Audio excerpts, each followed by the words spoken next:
Bonjour les fous de la food. Ici, c'est Virginie Legrand, chef à domicile épicurienne et hyperactive avec un parcours très atypique. Dans mon podcast, Passion sans modération, vous retrouverez tous les 15 jours des personnalités implantées dans la gastronomie d'aujourd'hui, des vrais amoureux du goût et de la vraie cuisine, des experts, tous enrobés d'une passion communicative. On parlera terroir, saveurs, créativité, artisanat. On vous racontera des histoires qui croustillent, des initiatives qui pétillent et qui font briller les yeux. Et on en a bien besoin aujourd'hui. Dans ce podcast, vous allez rencontrer des passionnés qui aiment partager, des entrepreneurs qui aiment se renouveler. Vous allez pénétrer dans les coulisses d'un monde délicieux, nourri aux convictions individuelles et aux engagements collectifs. Vous êtes curieux ? Alors installez-vous à notre table et on va se régaler tous ensemble.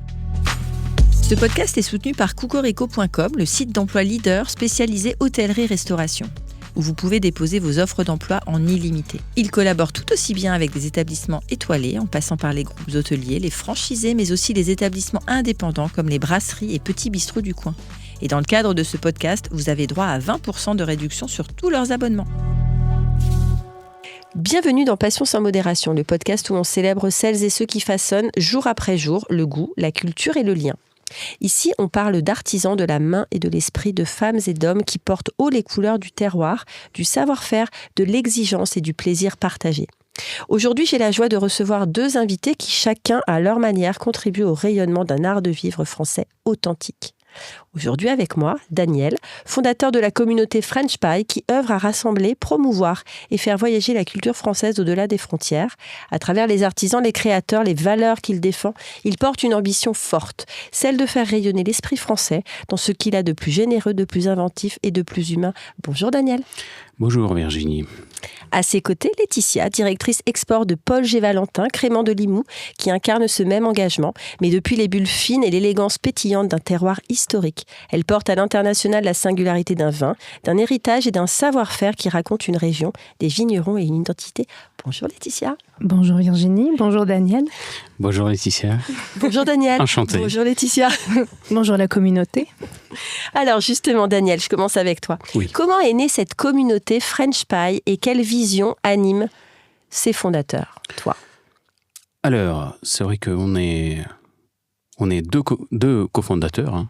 Voilà, il faut savoir. Donc, il y a aussi une autre personne qui fait partie de la communauté French Pie et aussi d'autres partenaires qui opèrent dans 7 pays. Voilà, donc aujourd'hui, nous sommes présents en République tchèque, en Estonie, au Danemark, en Suède, en Pologne, ça commence en tout cas. Et aussi, on se rencontre de temps en temps sur Paris, qui nous fait 7 pays si je ne me trompe pas. Donc comment est-ce qu'est née en fait cette idée ? Alors l'idée en fait, c'est que j'ai pu en fait voyager beaucoup en Europe avec des amis. Nous avons pu observer dans les différentes capitales que la culture française fait rêver beaucoup de monde. Mais on s'est aperçu aussi qu'il n'y a pas suffisamment de communication, en fait. Il n'y a pas suffisamment de structure. D'ambassadeurs, en fait. Et d'ambassadeurs, tout à fait. Au sens culturel. Tout à fait. Qui pourraient tout simplement rassembler, en fait. Rassembler des personnes passionnées par la culture française.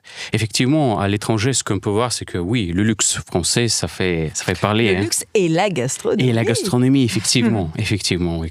Quand je parle du luxe, en fait, pour les gens, ils pensent aussi à la gastronomie. En fait, des fois, ils mélangent les deux, alors que oui, la gastronomie et le luxe, c'est pas toujours la même chose. Et ça a été créé quand, du coup ? Alors, ça a été créé très récemment, d'ailleurs. Ça a été créé donc cette année, au mois d'août. Voilà, au mois d'août, ça a été créé. Donc, voilà, ça a mijoté pendant l'été. On s'est mis tous d'accord, voilà, quand est-ce que ça va être créé. Donc, voilà. Et au mois d'août, nous avons décidé de signer tous ensemble, voilà, les statuts. Et nous avons pu promulguer officiellement la communauté French Pie. Voilà. Quelle fierté, et déjà des événements. Et déjà des événements, tout à fait. Alors, nous avons fait quelques événements déjà sur Prague. Donc voilà. Nous avons fait quelques événements à Tallinn. Je me rappelle que toi, il paraît, tu as pu participer. On m'a mandaté. Ça remonte à 3 semaines, si je ne me trompe pas. Oui, à peu près. Le fameux dîner, c'était le 23 octobre. Le fameux dîner, tout à fait. Je m'en souviendrai. Avec Paul G. Valentin. Exactement. Avec Laetitia. Donc, joli trio. Joli trio. Donc ça, c'est les gens, ils ont tellement apprécié donc cette idée en fait de partage, hein, parce qu'il faut savoir que l'idée de la French Pie, c'est le partage avant tout, le partage de la culture française et de la promotion auprès des personnes d'origine étrangère. Hein. Parce que là, on parle d'étrangers, donc c'est-à-dire qu'on a des invités qui viennent et qui découvrent la culture française. Et ça, c'est très important pour nous, voilà, de promouvoir. Merci beaucoup, Daniel. Laetitia, alors on a évoqué vite fait Paul, G, Valentin, qui sont 3 hommes. Comment est née justement cette décision de créer leur propre marque autour d'une approche autour de chiffres ? Parce que toutes les cuvées sont des chiffres. Effectivement. J'avais pas remarqué, à vrai dire. Alors, pour la petite histoire, donc Paul, G, Valentin, ça veut dire donc Paul, Guillaume et Valentin, qui sont donc 3 frères qui travaillent aujourd'hui dans un vignoble situé à la Digne d'Aval, donc dans la région de Limoux.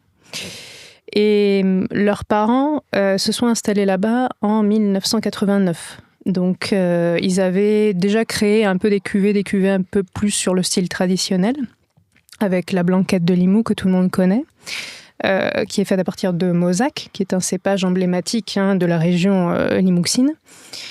Et Limouxine. On n'est pas sur le Limousin, attention. Oui, mais bien sûr. Limouxine de Limoux. Non, mais moi, exact.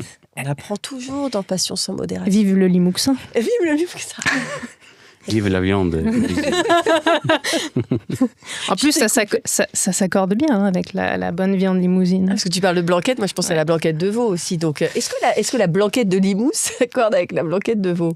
Ça dépend si tes carottes sont assez sucrées. Je dirais que oui. Avec le côté pomme du Mauzac de la blanquette, ça peut le faire. Je pense. Du coup, le tiroir, oui. Le tiroir, le tiroir limouxin. Il y a beaucoup de bouteilles. On tire beaucoup. Hein.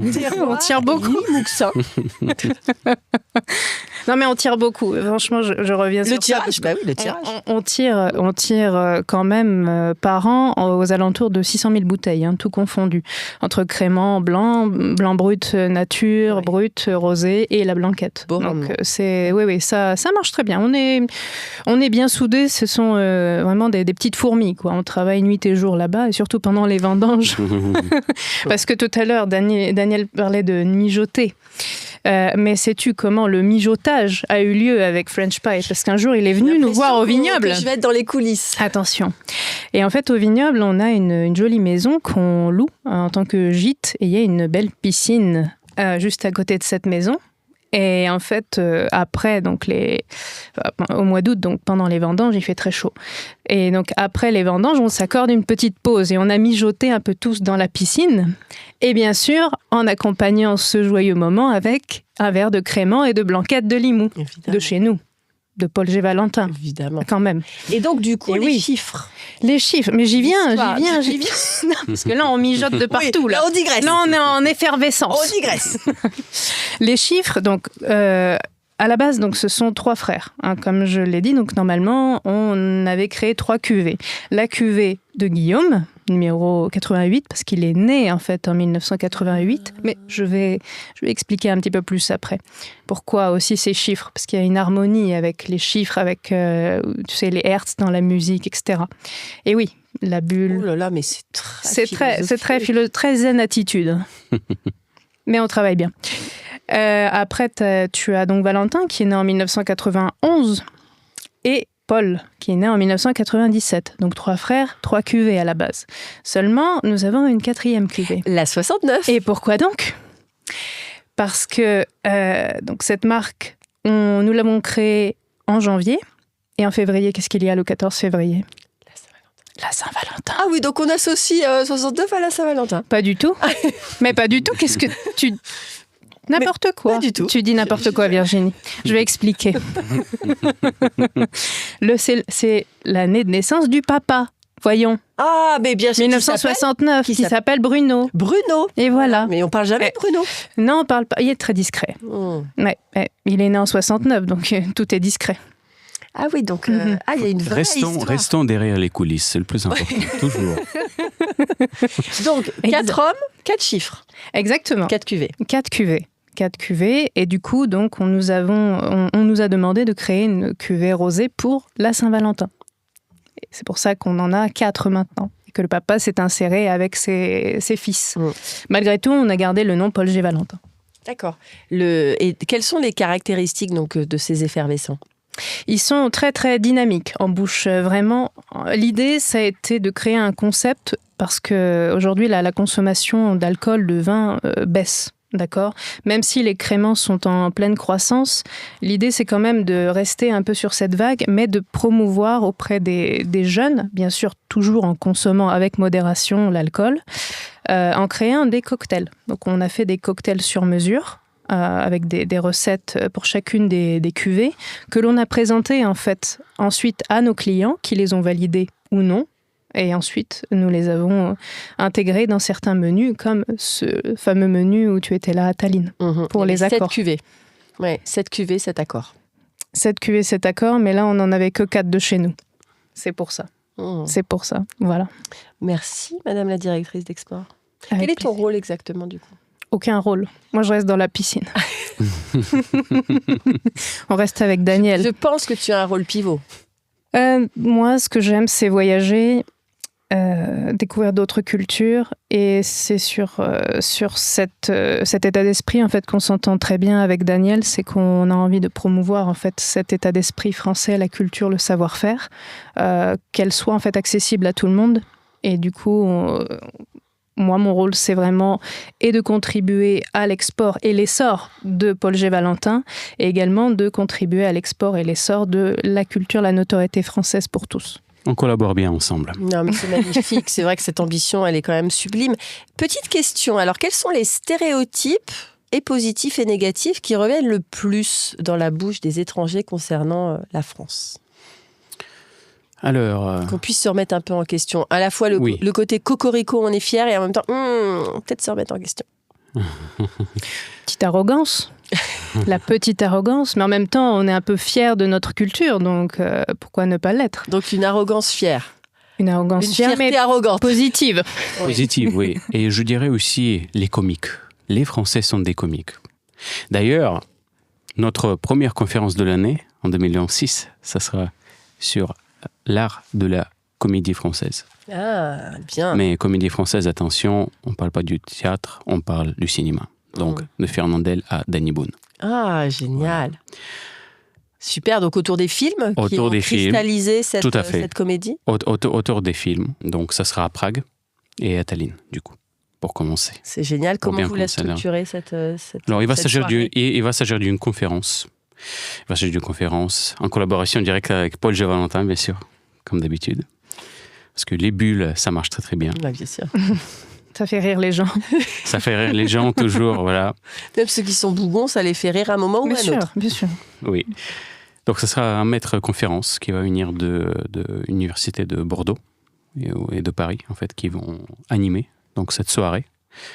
Et en français, bien sûr. Voilà, avec un traducteur local. Donc, en tchèque ou en Estonie, ce sera de l'estonien.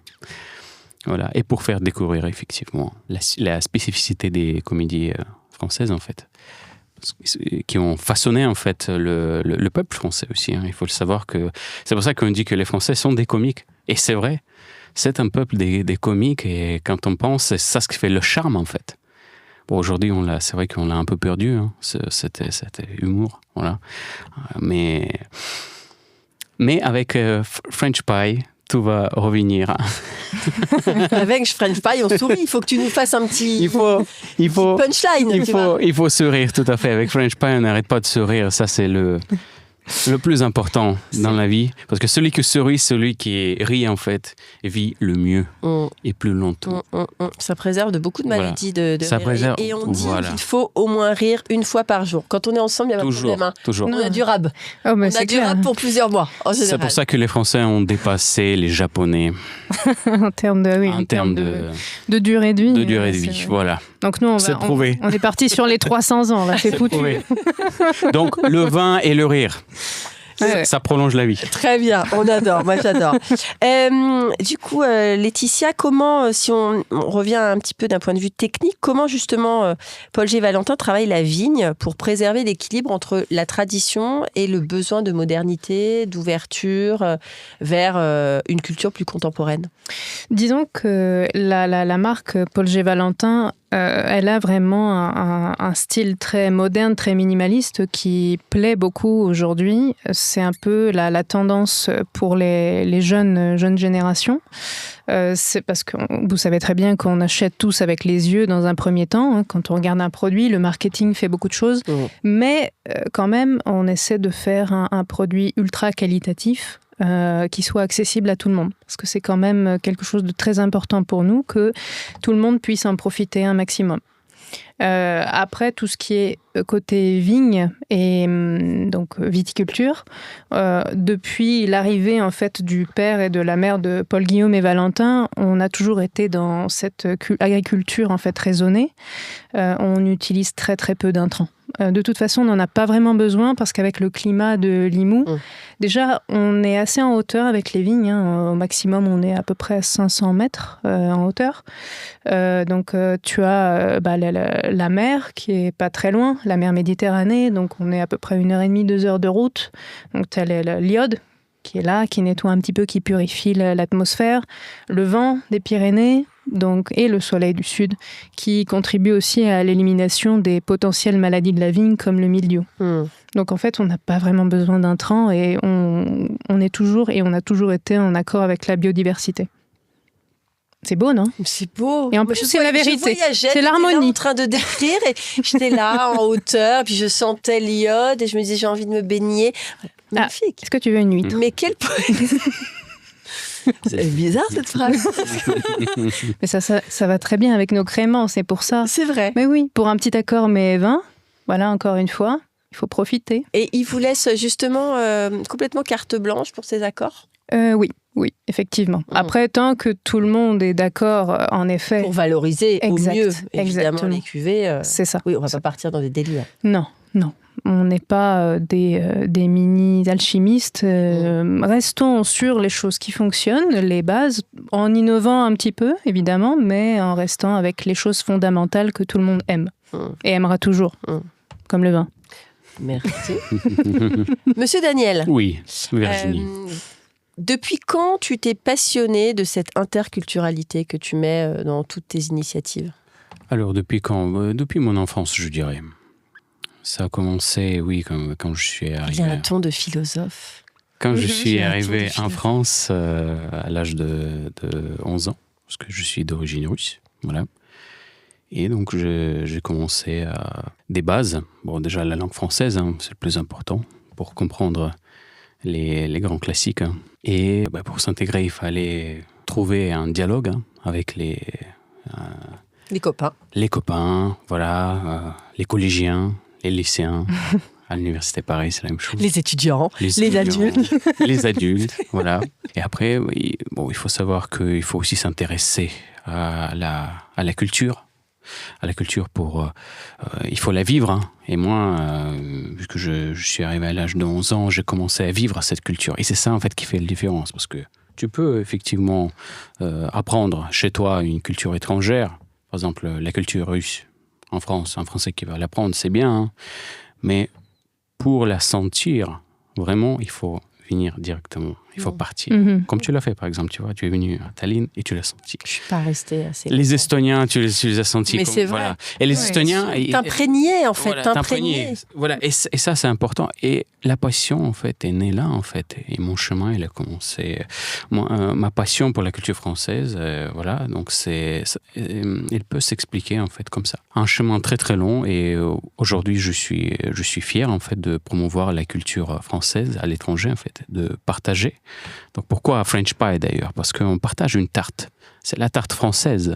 Bon, vous allez me dire pourquoi est-ce qu'on ne l'a pas appelée la quiche, voilà, ou tout simplement tarte pomme. Oui. Bon, parce qu'aujourd'hui, il faut savoir que vu qu'on travaille à l'étranger, on va utiliser en fait la langue anglaise en fait pour approcher ces personnes. Oui, voilà. Parce que la communauté tarte aux pommes, je sais pas, il y avait moins de... Oui. C'est moins sexy quand même. On fait aussi référence à American Pie aussi. Il faut savoir que les gens aujourd'hui, ils sont très très attirés par les références en fait. Voilà. Bien sûr.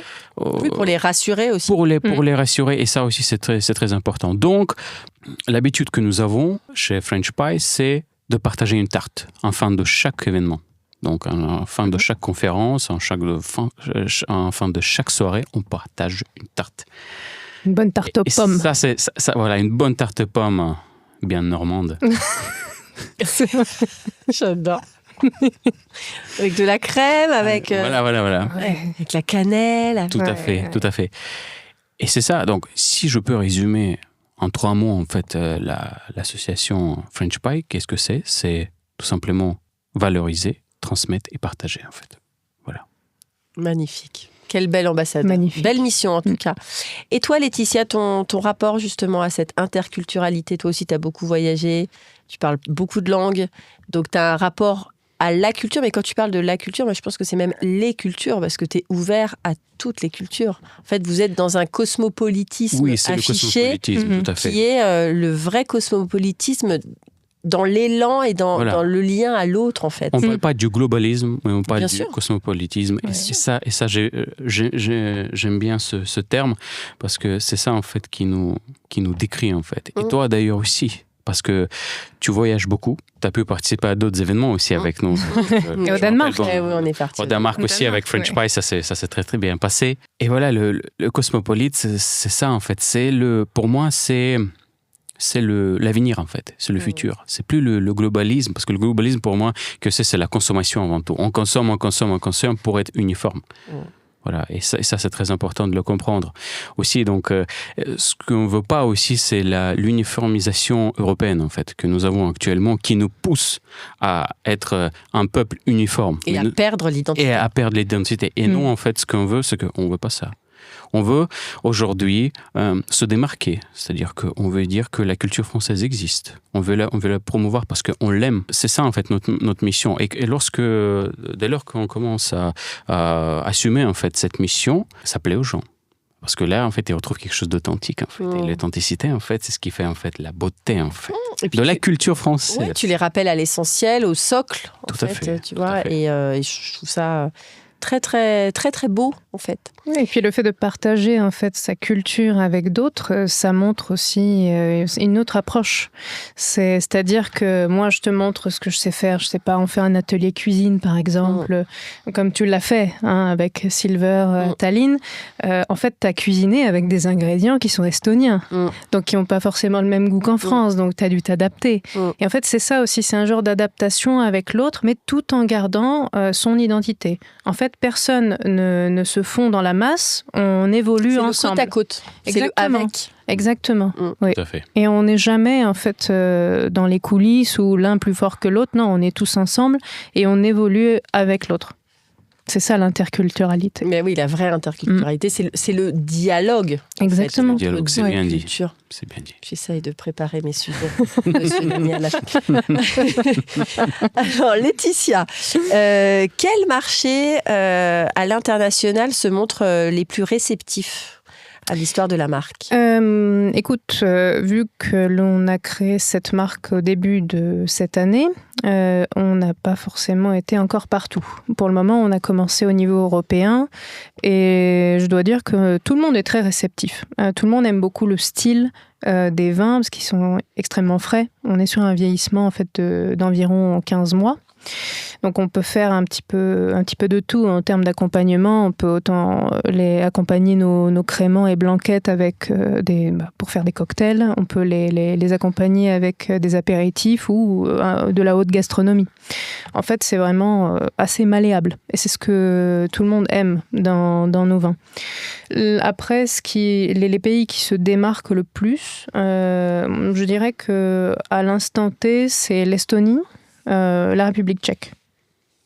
Ouais, ce sont les deux, disons les deux premiers. Et dans un troisième temps aussi, il y a la Russie avec de futurs événements sur Saint-Pétersbourg, puisque c'est quand même une capitale culturelle. Il ne faut pas l'oublier. Très culturelle, très artistique. Exactement. Moi, je viens quand vous voulez. Je donne le feu vert. Après, on m'a dit que c'était compliqué de venir. Pas du tout. Pas du tout. Absolument pas. Tu vois, ces gens qui m'ont dit « ce sera compliqué, tu pourras sûrement pas y aller ». Mais qui t'a dit ça ? des gens. D'accord. Voilà, Faut pas les croire. Voilà, Viens avec nous. Je pense Rien que n'est vous compliqué. connaissez pas. En fait, quand on veut quelque chose et qu'on veut le faire avec le cœur et qu'on veut être avec les gens, tout est possible. Et nous, on voyage très souvent avec Daniel partout, en fait. Et on a déjà été en Russie plusieurs fois et on est très, très bien accueillis. Il n'y a rien à dire, quoi. Toi, tu as vécu en Russie. J'ai vécu en Tu Russie. es très J'ai attachée adoré. à la Russie. Je suis très attachée à la Russie. En fait, c'est mon pays de cœur. Ouais. Pour être très honnête, je serais même restée là-bas s'il avait fallu. Peut-être que tu y retourneras pour y vivre plus tard. Possible. Tu es une petite jeunette. En tout cas, tant qu'ils consomment, qu'ils dégustent, qu'ils apprécient nos créments et qu'ils apprécient les événements French Pie, on ira. Génial.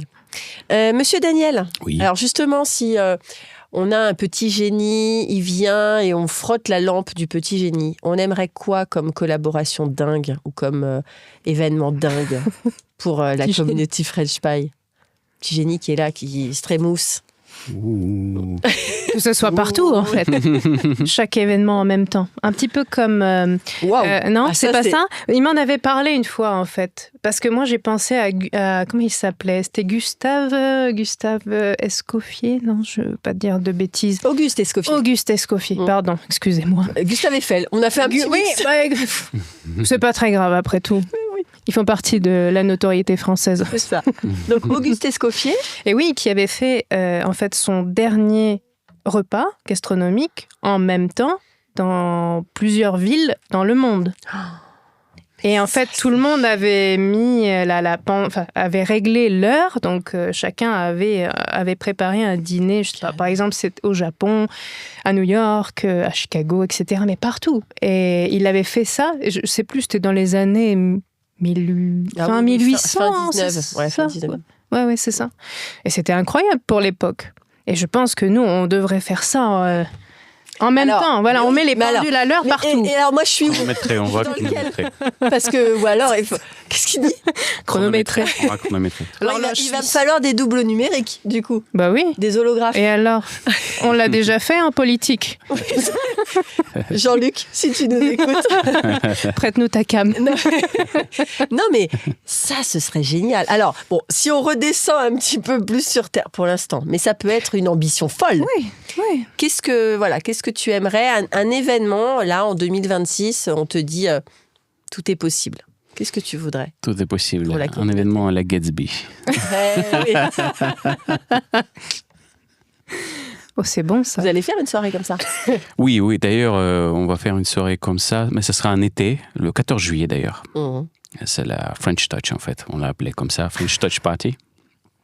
Voilà, et On se touche pas, hein. C'est pas ça, hein. Ne traduis pas ça comme ça, hein, parce que j'ai vu les yeux de Virginie, je me suis dit, ouh. Non, j'étais en train de me dire, ce sera où, Tallinn? en fait, on les fait toujours dans les 4 capitales pour le moment. Donc c'est Prague, Tallinn, Copenhague et Stockholm. Voilà. Et à Paris, encore une fois, de temps en temps. Et quelle collaboration avec des personnalités de la culture française qui pourraient venir vous rejoindre? Oui, Oui. mais comme des chefs, par exemple. Il y a beaucoup de chefs auxquels on pense. Pas toi, mais on plaisante. Bien sûr, toi.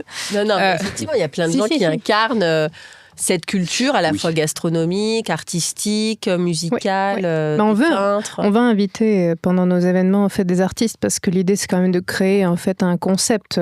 Moi j'ai le côté vin, Daniel a le côté événementiel et en fait on collabore avec des gens qui apportent je sais pas leurs photographies, leurs parfums, etc. Et ils peuvent en faire la promotion des sur place. couturiers. Oui, Ça, c'est, exactement. en fait, Exact. des artisans qui souhaitent en fait faire découvrir leur savoir-faire. Donc aussi des photographes, des peintres aussi. Mais ça, il s'agit en fait plus des événements, on va dire, culturels, des conférences, des expositions. Mais après, à côté, on organise en fait des soirées musicales. Hein. Comme là, on va faire sur Tallinn, donc, ça sera soirée jazz. On a fait appel d'ailleurs à Alexandra Suzanne, en fait, qui est une estonienne, chanteuse de jazz et qui chante du jazz français. Voilà. jazz manouche français. Donc c'est très... Et qui est estonienne. Qui est estonienne et qui parle très très bien français, qui a vécu pendant 5 ans à Paris. Donc non, c'est une personne qui est très très passionnée par la culture française, qui adore en fait. Donc lorsqu'on lui a proposé de venir en fait animer cette soirée, il nous a dit oui, directement. Il nous a dit oui. Non, mais c'est super parce que vraiment, vous fédérez en fait les talents, vous fédérez les passions, vous fédérez les projections aussi, et puis finalement de protéger. En fait, c'est vraiment de protéger, tu disais préserver, promouvoir, mais protéger ce patrimoine-là. Et il n'y en a pas beaucoup qui s'engagent là-dedans, parce qu'il y a beaucoup d'individualisme. Tu disais après, voilà, la mondialisation qui fait qu'on va se fondre, que tout est vu d'un point de vue essentiellement financier, économique, et que malheureusement, la culture se perd beaucoup. On lit moins, on va moins au cinéma, on va l'opéra moins, théâtre. Tu vois, théâtre, exposition, les artistes ont plus d'argent, les restaurants, bon, on a encore gardé ce rapport à l'art culinaire, mais je trouve que vous avez du coup la volonté de dynamiser, tu vois, cette attractivité-là, et bravo. Mais c'est avec plaisir qu'on fait ça, parce que c'est une partie de nous, de notre culture. Donc, et en fait, c'est vrai qu'aujourd'hui, les gens, on l'a remarqué, ils ont vraiment peur de s'engager. Donc c'est peut-être pour ça aussi qu'ils n'ont pas forcément envie de promouvoir quelque chose, où ils ont besoin de quelqu'un qui leur montre un petit peu l'élan, et ensuite ils suivent. Parce que souvent, c'est un peu comme ça. Il y a quelqu'un qui a un peu le moteur. Voilà, comme dans une voiture, tu as le moteur, et puis après, tu as le levier de vitesse, quoi. Et ensuite, tout suit. Le mécanisme est en marche. Et c'est vrai qu'au fur et à mesure, nous, on a pu collaborer avec des prestataires donc, qui sont étrangers, qui ont adhéré à un petit peu cette philosophie, que ce soit chez Paul G. Valentin, chez French Pie Community, mais aussi certaines personnes de notre entourage qui commencent en fait à se fédérer et à nous aider, nous accompagner. Et on voit que ça fonctionne de plus en plus avec l'entourage français, francophone en tout cas, francophile. Oui. Magnifique. Moi, je veux faire partie du truc. Si je peux vous aider... Mais tu en fais partie déjà. Oui, j'en fais partie. Oui, alors je voulais qu'on revienne un petit peu sur ce dîner à Cormets et Vins. Qu'avez-vous ressenti ? Bon, moi, j'ai architecturé un petit peu la chose, mais qu'avez-vous ressenti, vous, en tout cas toi, Laetitia, en voyant les cuvées mises en scène dans ce menu, et comment ont réagi le public estonien à cette expérience immersive ? C'est toujours en fait un plaisir de toute façon de collaborer avec toi. Oui, comme on l'a déjà dit plusieurs fois, c'est pas pour te lancer des fleurs, mais on est toujours très content de t'avoir avec nous. Déjà, tu étais venu au Danemark, c'était un peu à peu près la même chose. On était plus sur des apéritifs, mais là, vraiment... j'ai sorti toutes mes tripes. C'était sur 2 jours, c'était entre la préparation, etc. Être en cuisine, c'était génial. Et surtout, t'as presque parlé anglais, quoi. Oui, tu étais avec moi en cuisine. Ne l'oublie pas. Évidemment. Tu as fait des choses avec moi en cuisine. Des choses culinaires. Des choses culinaires. Mais franchement, tu as été un commis extraordinaire. Eh bien, tant mieux. Moi, j'ai appris plein de choses, en tout cas. Comment cuisiner le tiramisu avec la super... Les pop-corn. Non, mais c'était génial, parce qu'après, toi, tu peux le transmettre quand tu es en train de servir les gens, de leur présenter le vin, et en fait, tu as tous les ingrédients en tête, tu as toutes les saveurs, de A à Z. En fait, tout ce que tu as ressenti quand tu goûtais lors de la préparation, tu peux, en fait, partager avec les gens ce ressenti, ces arômes en leur servant le vin. Et en fait, tu vois très bien ce qui s'accorde finalement ou pas avec les cuvées. Et notamment, là, le menu était parfait. Même Daniel, je pense qu'il a beaucoup aimé. Oui, tu as bien transmis en fait la bonne image gastronomique de la France. Ça... D'ailleurs, est-ce que tu peux nous parler en fait aussi de tes impressions en fait pendant cette soirée ? Comment ça s'est passé pour toi, cette première expérience en Estonie ? Alors, comme je le disais en off, je crois qu'en 12 ans, c'est mon plus beau souvenir professionnel. Ouh. Vraiment. Il y a le premier qui a été, il y a 3 ans, c'était quand j'ai cuisiné au Festival de Cannes. On était sur une grosse pression, et surtout, j'étais en salle, j'étais pas en cuisine. Donc c'était plus une une prestation un peu bling-bling, voilà, où on me suit en coulisses, je suis dans une villa, etc. Là, en fait, j'avais un vrai rôle incarné. Et aussi, tu disais qu'ils étaient très impressionnés de me rencontrer, ils allaient beaucoup me suivre. Et j'ai été touchée vraiment par la gentillesse des gens, leur disponibilité, leur affabilité, le fait d'être à mon service, mais pas dans le sens c'est moi la chef, oui chef, et tout le monde est commis. Ils voulaient me faire plaisir. Et ça m'a beaucoup touchée. Donc, le côté humain m'a beaucoup touchée. Et après, je pense que je me suis révélée, d'aimer le voyage, d'aimer représenter la créativité culinaire à l'étranger. Ça me plaît énormément. Et pour tout vous dire, j'aimerais beaucoup organiser en 2026 un événement à Berlin. Voilà. Moi, j'aimerais l'organiser. Alors, c'est vrai qu'on pourrait, je suis en train de me dire, on pourrait l'organiser ensemble. Mais j'ai envie de faire de plus en plus des one-shots à l'étranger où je sors de ma zone de confort, parce que vous avez compris que j'adorais ça, avoir peur. Et que je me souviens quand tu m'as dit on va aller à Tallinn. Alors, déjà, comment dire qu'il y a plein de gens à qui j'ai dit je suis allée à Tallinn. Où ça ? Où ça ? C'est où ? Donc, en plus, j'ai contribué à la connaissance, à la culture générale géographique des gens. Mais quand tu me l'as dit, je me suis dit, mais de quoi elle me parle ? Qu'est-ce que ça va donner ? Après, quand j'ai donné la liste de courses, ça commence à se rapprocher de plus en plus. Parce que ce qui a été en fait très déstabilisant pour moi, c'est de n'avoir aucun contrôle là-bas. Il y avait 90 personnes. Hein. Voilà. 90 personnes, toi toute seule. Ouais. Donc c'était, voilà, je suis partie toute seule. C'était mon menu. Il y avait des choses, les courses étaient faites là-bas. Je savais que c'était des jolis produits, mais voilà, est-ce qu'ils trouvaient tout ou pas ? Et puis la rapidité, en fait, avec laquelle j'ai exécuté ça en plusieurs heures. Mais merci infiniment, parce que... Merci à toi. Ça a été, vraiment magique. Magique, très fatigant, puis je suis revenue avec plus de voix. Oui, c'était Jeanne Moreau le matin. C'était Jeanne Moreau, mais j'ai adoré, et on refait ça vraiment quand vous voulez. Et c'est très important parce que je pense que c'est une vraie balise aussi dans ma trajectoire professionnelle, parce qu'aujourd'hui, les gens me voient autrement. Tu vois, quand j'ai dit, voilà, là je pars à Tallinn, les gens se disent, ok, on est venu te chercher pour aller à Tallinn. Voilà, c'est pas moi qui ai postulé à un concours. C'est tu es venu me chercher, Paul G. Valentin ont accepté, tu as validé, le distributeur a validé, et je me suis dit, je suis attendue. Donc, c'est une belle reconnaissance. Voilà. Donc, vraiment, merveilleux souvenir. Avec plaisir. Ouais. L'année prochaine, 2026 Berlin. 2026 Berlin. Allons-y. On va réfléchir. Oui, on sera plus sur septembre-octobre, mais je me dis, j'aimerais beaucoup faire d'aller repérer déjà peut-être en mars-avril, et puis d'aller travailler peut-être avec un restaurant là-bas et de dire, on fait une cuisine fusion allemande-française. Voilà, avec la French Pie Community. Voilà. Belle expérience. Ouais. Plein de choses à faire. En fait, une fois que on ouvre cette boîte de Pandore, t'as raison, tout est possible en fait. Alors, justement, Laetitia, quelle est ta plus grande ambition pour Paul G. Valentin dans les 2 prochaines années ? Qu'on soit disponible pour chacun, enfin, je veux dire, à l'international, que vous puissiez tous et toutes trouver nos cuvées partout dans le monde, et même au Groenland, en fait. Que même demain, j'ai l'appel de la banquise, et on me dit... Les pingouins veulent faire une cyclette. Ouais. Ils ont besoin de vin effervescent. Exactement. Qu'on voit une cuvée 69 traîner au pôle sud avec 2 pingouins à côté, en train de la couver, tu vois, là, ça me ferait plaisir.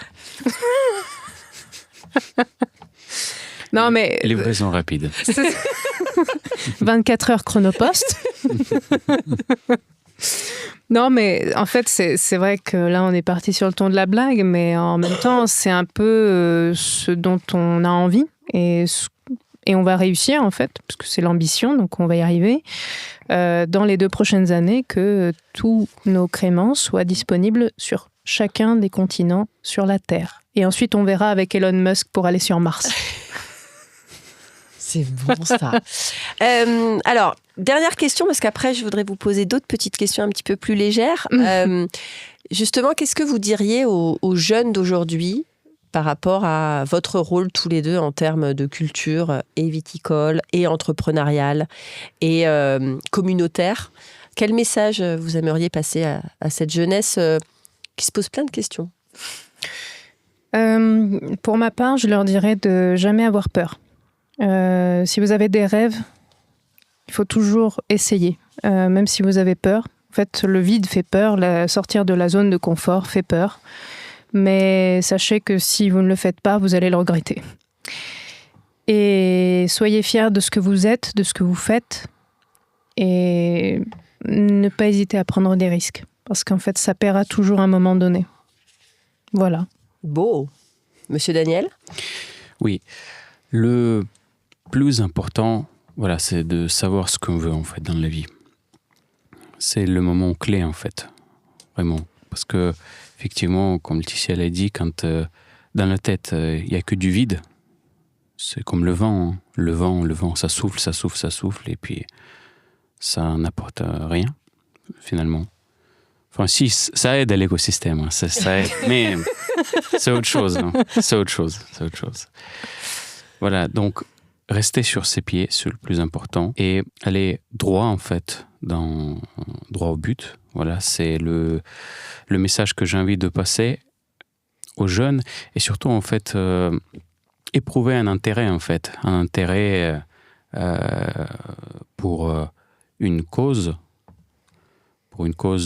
culturelle, par exemple, une cause scientifique. Voilà. Avoir, en fait, de la passion, en fait, pour quelque chose. C'est très important, parce que aujourd'hui, en fait, moi, qu'est-ce que je peux constater, en fait, dans le monde, en fait, avec les voyages aussi, je vois que les jeunes, quand même, ils s'intéressent beaucoup à tout ce qui est art, en fait. Il y a beaucoup d'art maintenant qui se développent un peu, et on sent qu'ils ont envie, en fait, de sortir, en fait, de leur routine quotidienne. On sent que les jeunes, en fait, ils se cherchent aujourd'hui beaucoup, ça c'est vrai. Ils se cherchent beaucoup. Et donc le plus important, en fait, c'est de ne pas perdre, en fait, ce fil, en fait, qui commence à mijoter. Hein. Moi, je pense à un bourguignon quand tu parles de mijoter, Daniel. Voilà, un bourguignon. Et tu me perds dans ces cas-là.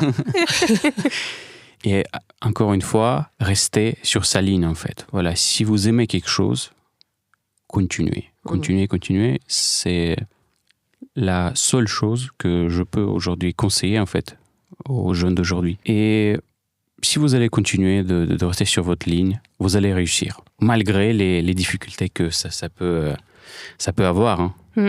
Vous allez réussir. Il faut y croire et vous allez avancer dans votre vie. Voilà. Merci, philosophe Daniel. Merci beaucoup. Et surtout, si je peux rajouter quelque chose, je t'en prie, s'il vous plaît, Votre Majesté, Escoffier, bis. Je voulais aussi ajouter l'idée d'avoir des hobbies.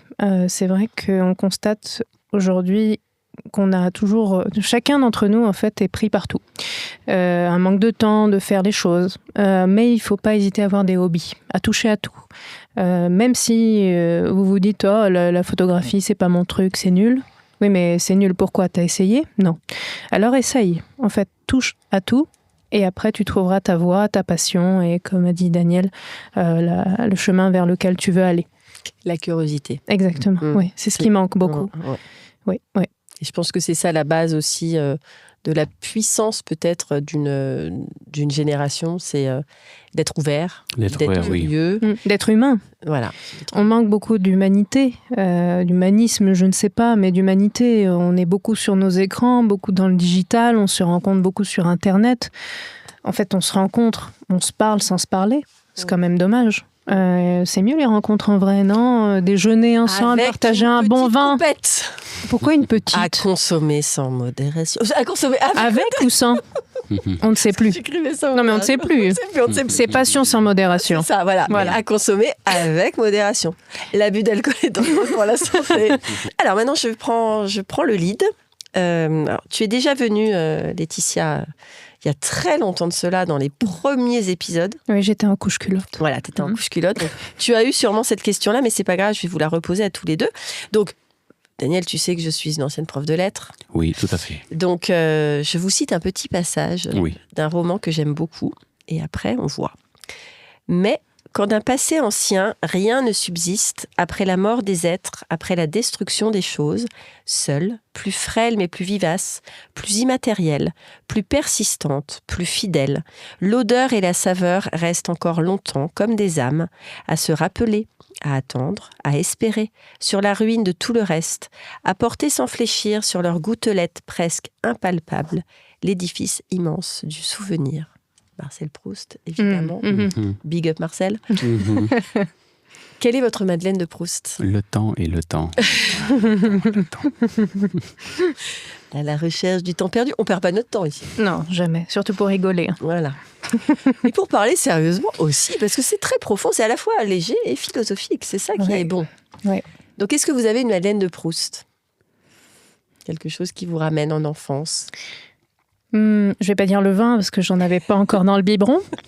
Ça serait dommage pour mon développement physique, physiologique. Ça dépend. Ou philosophique. On ne sait pas. Ma Madeleine de Proust, est-ce qu'on parle d'un aliment ? Est-ce qu'on parle Comme tu veux. d'un arôme ? Comme tu veux. Bon. Enfin, voilà, quelque chose qui te ramène à l'éveil des sens, qui te réconforte, qui te rassure. Je dirais que l'une de mes Madeleines de Proust, c'est l'une que j'adore, c'est le goût du caséier. Alors, tu vas nous expliquer. Qu'est-ce que c'est que cela ? Mais oui. Alors, c'est un mélange entre le cassis et la groseille. Et chez ma grand-mère, on avait des buissons de caséier. Et on retrouvait chaque été, en fait, des pots de confiture de caséier. Donc c'est vraiment un mélange des goûts du cassis et de la groseille. Et c'est super bon. Donc c'est une baie qui est assez grosse, un peu plus grosse que le cassis. Et moi, je me rappelle qu'avec mes cousins et mes grands-parents, on allait souvent faire les petites récoltes, en fait, dans les buissons, dans le jardin. Voilà, et ça, c'est ma Madeleine de Proust. Caséier. Le caséier. Je ne connaissais pas déjà. On fera un cocktail avec. Bravo, merci. Monsieur Daniel, le philosophe. Moi, c'est le fromage. T'imagines ? Pourquoi le fromage ? Alors, je me rappelle que lorsque je vivais encore en Russie, et en fait, dès l'âge de 4 ans, on commençait à me donner des petites tranches de fromage, en fait. Bon, c'est pas le fromage français, hein, c'est le fromage, disons, il ressemblait plus à Maasdam, en fait. Voilà. C'est plus un fromage comme ça, pas dur. Donc moi, le fromage, ça fait penser à mon enfance. De dire oui. Bah non, mais il n'y a pas de jugement. Carrément. Mais c'est ça, en fait. T'as pensé tout ce fromage. Fromage, voilà. Tout de suite, fromage, voilà. Je retourne dans mon enfance. Merci. Trop mignon. La petite souris du, oui, c'est ça, du studio. Tout à fait. Qu'est-ce qu'il y a toujours dans votre réfrigérateur ? Je dois vraiment répondre à part cette question. Blanquette de Paul G. Valentin. Tu es corporate, au moins. Toujours. Mais sûr. Toujours, évidemment. Moi, j'ai les 4 références. Elles sont toujours alignées, hein, dans l'ordre de dégustation. Du moins sucré au plus sucré. Attention. En nourriture, ce que j'ai toujours... c'est une bonne question, parce que j'ai beaucoup de choses tout le temps. Parce que je mange beaucoup. Je pense que Daniel le sait. On mange beaucoup ensemble. C'est une bonne question. Je vais réfléchir. Vas-y, Daniel. Je réfléchis. Daniel, qu'est-ce qu'on a dans le frigo, Daniel ? Des œufs. Toujours des œufs. Tu aimes cuisiner ? Oui. Les crêpes d'ailleurs. Les crêpes ? Oui. Tu fais des crêpes ? Oui, tout à fait, je fais des crêpes. Au fromage ? Non, pas cette fois-ci. Non. J'aime les... Oui, je fais des crêpes. Donc, une recette très très simple. Donc, un œuf, de la farine, du sucre, du lait, pas de sucre. Pas de sucre. Pas de sucre. Et aussi un blanc peut-être. Voilà. Un blanc d'œuf. Un blanc d'œuf. Un blanc d'œuf, un œuf entier. Un œuf entier. D'accord. Voilà, un petit peu de rhum, un petit peu... Rien, vraiment rien. Je mélange tout ça. D'accord. Tac. Là, en plus, on voit à la caméra comment tu mélanges bien. Voilà. Je mélange. Sylvester Stallone. Et ce qui est intéressant, c'est que studio. ça a un goût assez neutre, en fait. Tu m'étonnes. Voilà. Et après, tu rajoutes... Plus pour aromatiser, on peut essayer de... Non ? Non, non, D'accord. pas vraiment. Pas de superficiel. Pas de Attention. superficiel. On est sur le brut. On est authentique. On est sur le brut. On est sur le brut. Et tu vois, ça fait, avec le temps, en fait, enfin, si tu fais poêler, en fait, pendant, je sais pas, une trentaine de secondes à peu près, de chaque côté, tu as une croûte, tu vois, qui commence à apparaître. Et à l'intérieur, c'est moelleux, en fait. Mais ça oui, fait comme ça, en Ça, fait. t'adore. Et ça, j'adore, en fait, quand c'est comme ça. Tu vois, quand tu as une bonne croûte, tu as comme une gaufre, en fait. Mm. Bah Et oui. ça, c'est très bon. Et après, oui, pour ceux qui adorent les arômes, vanille, mais à la fin, je fais. Ou soit Nutella, parce que moi, je suis un fou de Nutella Ah, aussi. de Nutella. Oui, je suis un fou de crêpe au Nutella, voilà. Ouais. Donc, crêpe au Nutella, voilà, à la fin. Voilà. Donc, c'est la seule chose que je sais cuisiner, en fait. Voilà. C'est même pas vrai en plus. Il veut pas non, mais il veut pas dévoiler les secrets parce qu'on fait aussi les accords mets et vins, tu vois, on s'entraîne pour les événements. Oui. Il va pas tout dire, mais il sait très bien cuisiner. Beaucoup de choses, pas que les œufs farine. Sans arôme. Mais voilà, donc ça, c'est pour revenir à ta question. Encore Oui. une fois, qu'est-ce que j'ai dans mon frigo? Des œufs. Toujours des œufs. Mm. Voilà. Letty. C'est bon, j'ai réfléchi. C'était dur. Du chocolat. Ah, du chocolat. Du chocolat. En fait, j'avais oublié, mais c'est vrai que je suis une grosse gourmande et j'adore le chocolat, et surtout le chocolat noir. Chocolat noir, moi j'aime bien manger les tablettes 99%. Ah oui, tu rigoles pas. Non, parce que le chocolat au lait, c'est pas mon truc. Trop de sucre, tu le sucre. Voilà, c'est comme Trotsky, tu le ski. On est sur la même vibe. Alors moi, j'aimerais à la caméra qu'on le garde celui-là. Hein Trotsky, Tulski. Il y a de la punchline. Pour les réseaux sociaux, on va se régaler, les amis. On est en hiver, hein, la neige arrive, C'est n'est-ce vrai. pas? Il faut se réchauffer comme on peut. Donc le chocolat 99. Chocolat 99 avec un peu de fleur de sel. Mmh. Ouais, tout simple. Et D'accord. après, si tu veux, tu peux prendre une banane, tu fais fondre dessus. C'est... La carotte aussi. Mélange de Ah ouais, carotte. ah ouais. Alors, vu qu'on est dans la représentation de la culture française, s'il y avait un plat qui devrait incarner la France que vous aimeriez représenter à l'étranger, ce serait quoi? Un plat, ça peut être sucré ou salé. Ah, bien sûr. Ouais, d'accord. Moi, je partirais pour le Paris-Brest. C'est mon dessert préféré. C'est vrai? Ah, j'adore. Je pourrais en manger sur la tête d'un lépreux. Hein. Ah oui. Carrément. Hein. Il y a Pouilleux et l'Évreux. Ah, Ça peut être les deux. Voilà. donc Paris-Brest. Paris-Brest. Ah ouais. J'adore la crème avec les noisettes, avec la pâte à choux. C'est bien gourmand, là. C'est bien... Ça envoie du lourd. Pour mon menu de Noël, je fais un Paris-Brest. C'est vrai? Mmh. Tu vas m'en donner? Je fais des Paris-Brest individuels avec des petites feuilles d'or, des noisettes torréfiées. Enfin, ça va être très, très bon. Ils vont être ravis. Et est-ce que tu nous en donneras? Vous serez loin, de toute façon. Nous quittons le studio. Le 24 décembre, vous serez où? Tallinn. Bah voilà. Moi, je serai dans le 94, dans le Chronopost. Val-de-Marne. Chronopost. Monsieur Daniel, Cassoulet. je m'y attendais pas du tout. Mais on adore le cassoulet. C'est vrai? Cassoulet, oui, c'est bon. Surtout là, la période est propice pour ça. Ah ouais, c'est bon, ça, le cassoulet. Et il y a là à Tallinn, par exemple, il y a des endroits qui font des plats français. Oui, il y a un restaurant qui s'appelle Frenchy, en fait. Ah. Oui, qui se trouve d'ailleurs dans un quartier assez bobo, en fait. Oui, il fait un peu de tout. Voilà, un peu la brasserie française. Ok. Si vous deviez inviter à votre table quelqu'un de vivant, de mort, culturel ou pas culturel, gastro, pas gastro, etc., ce serait qui? Parce qu'en fait, mon petit délire que je fais à chaque fois dans chacun de mes podcasts, d'habitude c'est 4 personnes, je leur pose cette question-là et j'imagine, tu sais, après la grande tablée, avec beaucoup parlent d'Escoffier d'ailleurs, souvent.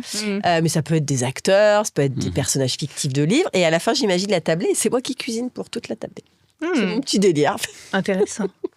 Donc vous aimeriez manger avec qui? On peut avoir plusieurs ou pas? Bien sûr. Parce que moi, j'aimerais bien avoir mais Vercingétorix et Napoléon. T'auras toute une liste. J'adore. Vercingétorix. Non mais Ouais, tout de suite, c'est vrai. Vercingétorix, C'est Napoléon. vrai. On est dans de la conquête là. Évidemment. Ah, toi, t'es à la conquête du monde. Avec Paul Guillaume. Valentin. Regarde, Paul, Guillaume, Valentin. Guillaume le Conquérant. Ouais. 1066. Conquête. Mais, mais- Et donc Guillaume le Conquérant aussi, donc on a 3. Napoléon, Guillaume le Conquérant et Vercingétorix. Ouais. Voilà. Eux, ils vont bouffer. Il va falloir que je fasse du cassoulet puissance 3, là, parce que Mais il va c'est des t'aider. morceaux. Mais il va t'aider, Daniel. Ouais. Il va aller chercher les saucisses à Toulouse. Voilà, on va emmener les blanquettes et tout. On va Voilà. bien boire, Oui, bien ça, manger. c'est bon. Et toi, Daniel? Alors, moi, c'est vrai que j'ai aussi toute une liste, mais bon, je vais être aussi... Allez, 2. Elle a donné 3, tu donnes 3. Oui. Allez, vas-y. Oui. Je suis généreuse. Alors, Bergson, Ah oui. Mm. Henri, de son prénom. Bergson, voilà, Henrik Bergson, tout à fait. Et je pense à Gainsbourg aussi. Ah. Moi, j'aime bien sa personnalité, en fait. La personnalité de Gainsbourg, en fait, voilà. Donc, oui, on va discuter de tout avec du bon cassoulet. Et du crément et de la blanquette de Limoux. Et du crément et de la blanquette. Ça va être un bon moment. Ouais. Ça va être un bon moment. Si vous étiez sur une île déserte, Et attendez, madame, Oui. pardon de vous couper. Oui. Et vous? moi, je réponds toujours Victor Hugo. Toujours? Toujours Victor. Ouais, Victor Hugo, j'aimerais beaucoup. Victor Hugo. Cyril Lignac. Moi, lui, il est vivant. Hein. Cyril, je l'appelle en permanence et je suis là au micro. Je lui dis Cyril, viens dans mon podcast. Cyril, viens. Monsieur Lignac est appelé à Studio Toc, Module. toc, toc, Monsieur Lignac, venez à Studio Module. Avec vos petits ours Voilà. pour Noël Oh. qui sont super bons. Ouais, les ours guimauves, sont bons. Voilà. Et puis, après, Barack Obama. Mhm. Voilà, je me dis, le mec, il en impose, il a des choses à raconter. Voilà, donc c'est pas mal. Ça fait une grosse tablée là Ouais, avec nous. Ah bah attends, et tous ceux là qui parlent tous les lundis matins avec moi et qui me ramènent des gens aussi dans ma tablée, là, on est déjà au moins 60. Hein. Faut trouver un lieu. Pas de problème. Faut trouver un lieu. Oui, donc si vous étiez sur une île déserte, quel aliment vous emporteriez? Donc vous ne pouvez vous passer. Toi, les œufs. Moi, je vais rester sur le chocolat. Hein. chocolat. Pourquoi magnésium, antidépresseur voilà, on reste un petit peu sur un côté pas médical, mais physiologiquement, ça aide. Thérapeutique. Thérapeutique. Thérapeutique. Oui, voilà. Concert de cassoulet. Mais de vrais cassoulets, à mon avis. Hein. Pas la boîte, tu vois, de grande distrie. À mon avis, il prend les 3 kilos là, que mamie a fait. Donc moi, j'adore le cassoulet de canard avec du confit de canard. C'est bon, ça aussi. En fait, pourquoi j'ai cité ce plat? Parce que, voilà, vu que c'est l'hiver, c'est un peu Noël, tu vois, et ça commence, en fait. Ouais, Tu vois, c'est un été, ça aurait été... Après, tous les plats chouette. mijotés. Hein, c'est Voilà, pour ça que je parlais de la voilà, blanquette, voilà, du bourguignon. oui. Voilà, après, on a Oui. tout ce qui est raclette, tartiflette. Bon, ça, c'est vrai que c'est moins cuisiné. Mais c'est des produits qui sont tellement du terroir. Et là encore, tu vois, fédérateur, tu poses la cocotte au milieu, tu as la sauce, tu as le pain frais, le vin. Enfin, c'est vrai que c'est des moments de bonheur. Ouais. Tu trempes ton pain. Ah oui, non, c'est trop bon. Je viens de faire ce mouvement, ça va se voir. Oui, ça va te voir. J'ai pas la bouche pleine. Ça va pas que se voir, ça va aussi s'entendre. Voilà. C'est terrible. Alors, si, je vais faire mon petit jeu là. Tac, mon petit jeu. Je vous dis, je l'avais fait la dernière fois. Tu sais, t'avais des petits tickets. Oui, Tu te souviens? oui, je me rappelle, avec Donc, des mots. Je t'interroge, tu réponds. D'accord? Beurre doux ou beurre salé? Salé, Truffe noire ou truffe blanche? noir, Agneau ou bœuf? agneau, Sauce béarnaise ou sauce au poivre? béarnaise, Foie gras poêlé ou foie gras mi-cuit? poulet, Chablis ou Sancerre? chablis, Comté ou camembert? comté, Croissant ou millefeuille? croissant, Attention, crêpes au sucre ou crêpes Suzette? C'est ce que c'est les crêpes Suzette? C'est les crêpes flambées à l'orange avec du Grand Marnier. Flambées. Là, on a vu la tête. C'est excellent, les crêpes Suzette. Et t'as des petits filaments de... allez, la zeste d'orange. petite Suzette, Petite La Suzette. petite- oh. Crêpes Suzette. Ah non, les crêpes Suzette, prends un jour ça dans un restaurant. C'est très... En plus, souvent, ils te font le folklore où ils amènent, tu vois, dans la petite cocotte. Et puis, ils versent le Grand Marnier. Ah, et, ça là, flambe. et là, ils flambent devant toi. Hmm. quel chaud, Asperge verte ou asperge blanche? verte, Courgette ou aubergine? courgette, T'as hésité. Thym ou romarin? romarin, Saint-Jacques ou homard? Saint-Jacques, Moule ou bulot? moule, Tarte tatin ou Paris-Brest? tatin, French pie. French pie, À toi. Crème brûlée ou mousse au chocolat? Mousse au chocolat. Baba au rhum ou profiterole? Profiterole. Trop de chocolat. Clafoutis ou flan? Ah, flan. Cognac ou Armagnac? Armagnac. Base Armagnac, s'il vous plaît. Cassoulet ou choucroute? Cassoulet. Bien. Moi, je suis alsacienne. Moi, j'aurais répondu choucroute. Excusez-moi, Mais monsieur. tu ne vas pas me taper. Non, Ah, non, parce que ça j'adore va. les deux. Bon, c'est bon. Ratatouille ou gratin dauphinois? Ah, ça c'est dur. Ah. Gratin dauphinois. Risotto ou paella? Paella. Moule de bouchot ou huître de Cancale? Les moules. Safran ou curcuma? Safran. Vanille ou fève tonka? Fève tonka.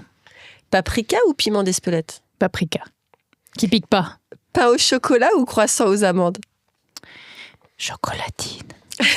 Pas en chocolat. J'ai dit les deux. Hein. Pas de jaloux. Cuisson au beurre ou à l'huile d'olive? À l'huile d'olive. En fait, ça dépend. Salé, Ah. huile d'olive, sucré au beurre. Je comprends. Si... Curry indien ou tagine marocain? Ah. J'aime pas les deux, désolé. Macaron ou chou à la crème? Chou à la crème. Philippe Etchebest ou Cyril Lignac? Cyril Lignac. Alors, avant de terminer, j'aimerais vous poser la question, quelle est pour vous la définition de la passion? La passion, le moment philosophique. Mais bien sûr. Pour moi, c'est quand tu te donnes corps et âme dans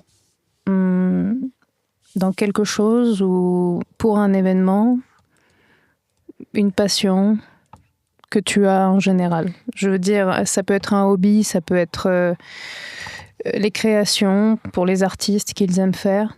La passion, c'est juste quand tu te donnes corps et âme à créer, à façonner quelque chose que tu avais en tête et qui, en fait, continue d'avancer, fait son chemin et, à un moment donné, qui prend une ampleur mondiale, internationale, cosmopolite. Monsieur Daniel, le philosophe. Pour moi, la passion, en fait, c'est quelque chose d'absolu. Oh, c'est beau. Parce qu'en fait, on s'engage, oui. Moi, j'ai bien aimé avec le cœur de Laetitia. Le cœur de Laetitia. On s'engage avec le cœur et avec son âme, en fait. Donc, il y a la fusion, en fait, des deux qui se connectent à la volonté interne de la personne. Donc, c'est quelque chose de très, très fort. C'est pour ça que je parle de l'absolu.